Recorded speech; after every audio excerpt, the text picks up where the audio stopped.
Hi everyone! Nandito tayo, dinalaw natin ng Beng's Karaoke Bar, ang bagong sumisikip na kainan dito sa may Toyohashi. Tara na at pasukin natin to!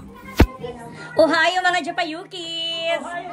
Ay, thank you for the warm welcome. Hello, at ayun pong ating may-ari. Siyempre, bago natin sila puntahan, kailangan muna natin tingnan ang kanilang mga binibenta dito kung totoo nga bang masarap ang mga chismis.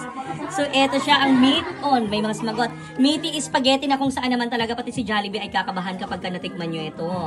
At siyempre, meron siya dito ang kanyang sikat na tinatawag na mixed seafoods.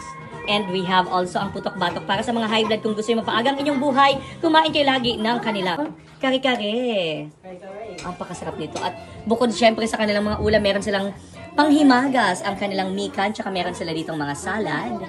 At kung gusto nyo naman mag-take out, meron sila dito mga kakanin kung namimiss nyo ang Pilipinas. Kuya, nakailang kuha ka na? Masarap ba? Pangalawa na, masarap. Pangalawa si Kuya. Taga saan po kayo sa Pilipinas?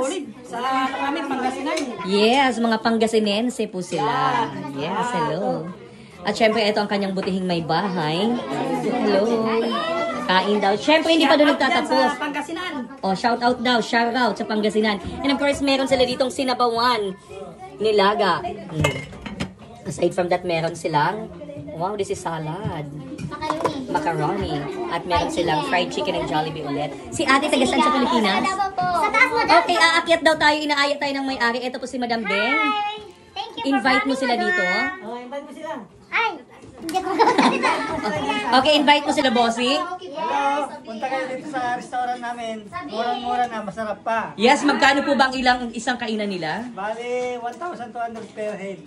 Tapos kasama na ang... drinks. Drinks, O, saan ka pa meron makakita? din- Karaoke, free karaoke, karaoke. saka mayroon din tayong mga chicks. Yung... Dito, Okay, akyat tayo. Niyaya tayo ni bossing. Okay. Yung taas, yung pag medyo masikip niyan sa baba. O, meron pa sila ditong second floor na tinatawag. So, may mga customer sila dito. Makikistar mo lang ha. Hello. Vlogger. Yan. Vlogger. Imagine desk ka? Philippine Philippine Gin. Philippine Gin. Okay, hello. Diyan, mayroong Ang ganda. counter bar dito. May counter bar pala dito. Di mo akalain na mukhang bahay lang siya. Pero pagpasok mo dito sa loob, meron siyang bar. Counter bar. Tapos may sarili na ng toilet. Pag gusto nilang, May toilet na din po sila dito. pwede na rin maligo dyan. Hotel talaga to. Dati ito talagang Sogo Hotel, kaya red and black. Thank you. Dito, pwedeng karaoke room. Ang ganda. Pwedeng karaoke room. Pwedeng This is a private kainan. room. Yan, may malaking TV. Ang ganda.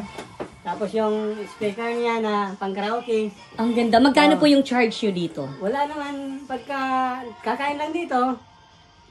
Halimbawa, isang oras yung tabi-hoday, kakain. Pero pagka nag-extend sila ng oras na mag-karaoke, mga 3 oras halimbawa, 2,000 lang. 2,000 Wow! Saan ka pa makakakita lahat na niyan? yun. Hindi per head yun ha? Ay, Per hindi, group hindi. yun. Si Sir Bantio. Siya po yan.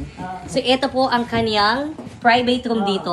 Pwedeng dito, halimbawa may mga mag-boyfriend, girlfriend na mag-date dito. O di ba? So May- hindi makikita ng ibang table kung nagtutukaan kayo sa dulo. Yun talaga ang purpose niya. Ang ganda naman. Oh my God, na-maximize nyo talagang space dito. Tapos ganda pa yung mga ilaw niya. Yes. Lalagyan ko rin yan ng aircon sa heater. Napakalinis ng kitchen ni Sir. Kung makikita nyo, ang daming mga niluto kanina pero walang etchos. Napakalinis po, hindi dahil sa bibisita tayo. Walang kalat, malinis. O, di ba? Biglaan lang na bumisita tayo pero nakita natin ang linis. Tsaka eto si Madam kumakain ngayon. Tatanungin lang natin yung ratings ni Madam pagdating sa pagkain. Ano po ba ang inyong mga nakuha dyan? Ito kare-kare. Aha. Kitchen kawali. Apritada. Apritada. Fritada. So, kumusta ang lasa? Of course. 1 to 10, mag-ilan yung rate mo? 11. Ay, bongga naman talaga si Madam. Madam, anong pangalan nyo? Eden. Si Madam Eden, taga saan po kayo sa Pilipinas? Sa ano? Mindanao. Mindanao. Kaya po pala nararamdaman ko na may mga Abu Sayyaf dito ngayon sa aking paligid. Charot. At ito po si Madam Beng na makikita nyo lagi siya sa Facebook. Lagi siyang active. Bukod dyan, may mga paninda siya dito kung gusto nyo gumanda. Siyempre, nandyan ang mga paninda niya para sa ating kagandahan. And of course, may mga taga rito tayo. Dati kong katrabaho si Kuya sa HOA. Nandyan yung misis niya. Ngayon lang dyan yun. Nalaman na nanligaw sa akin yung jowa niya. Charot. Kuya, 1 to 10, ano ang rate ninyo? 10. Wow! Sana may energy yung 10 mo. Ulitin natin. 1 to 10, ano ang rate mo? 10. Wow! Wala pa ring energy. Thank you so much. Nasobrahan sila sa kanilang kinain. Yes.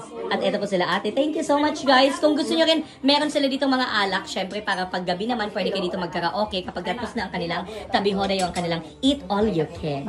Maraming salamat sa inyo. Shout out kay Sir Bantiu at kay Madam Bing. Thank you so much. And guys, sana nagustuhan yung aking vlog. See you in my next vlog. Please subscribe. Momo.